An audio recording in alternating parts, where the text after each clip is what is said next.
Kain tayo, yayoy kin. Chicken cutlet, tsaka shrimp tempura. Tapos may miso soup, rice, and chilli. I paid 1,070 yen. Kain tayo. First meal of the day. Work from home kasi. Na meron itong chicken cutlet ulit with tartar sauce. And this one is pork with ginger. Tapos meron cabbage and then rice. Tofu miso soup. Tapos yung parang mangga yan side pickle. Sarap yan. And I paid 1,190. Kain tayo.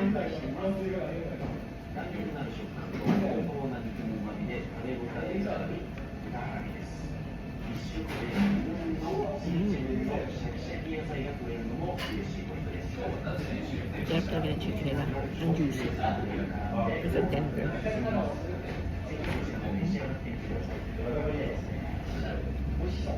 Napagawa ng rice dito sa Japan.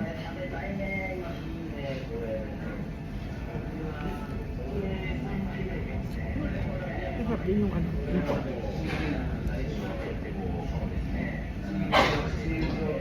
Tapos may tofu tsaka onions.